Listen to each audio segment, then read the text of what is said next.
I'm Bonnie Christian and this is the Evening Standard's front page.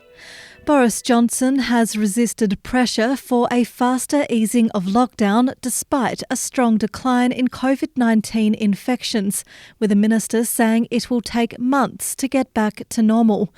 Care Minister Helen Whately says there'll be a step-by-step approach to lifting restrictions when the Prime Minister publishes his roadmap to recovery on Monday. She added that the steps would unfold in the weeks and months ahead, starting with the planned reopening of schools in England on March 8. And she's given hope to care home residents that they may be able to hold hands with their loved ones within weeks.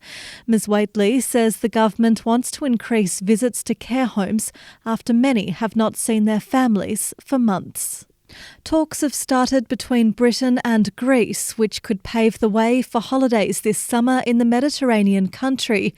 Greek Tourism Minister Harry Theoharis says preliminary discussions are taking place, including on vaccine passports. Nearly 4 million people from Britain visit Greece a year, and Mr Theoharis says he hopes for a semi-normal summer with vaccination rollouts and COVID infection rates dropping in Europe in warmer months. Sir Keir Starmer has unveiled war bonds to rebuild Britain after the pandemic in a speech that shifted Labour closer to business and the centre ground, while seeking to harness the spirit of the party's victory of 1945. Labour's leader promised creative thinking emblemised by his proposal for British recovery bonds, by which the public would invest savings amassed in lockdown to fund startups, giving people a stake in the national recovery. More significantly, for the party's long haul to Labour's 2024 manifesto, he promised a sharply more pro-business stance, praising business for offering a source of pride, dignity and prosperity for millions of people.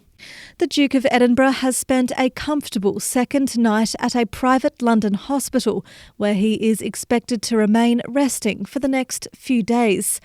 Sources say 99-year-old Prince Philip is in good spirits and his condition, which is not COVID-19 related, is being carefully monitored by doctors.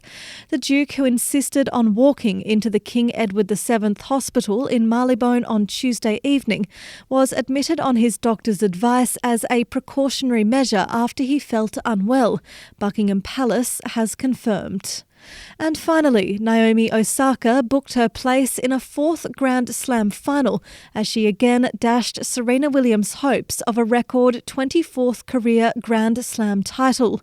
Williams, who had been at her aggressive best in the previous round against Simona Halep, was undone by too many errors from the back of the court in a 6-3, 6-4 defeat.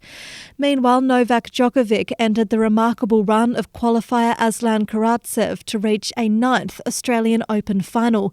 The world number one has won the title on each of the 8 previous occasions he has reached the semi-finals in Melbourne. There's more on these stories at standard.co.uk.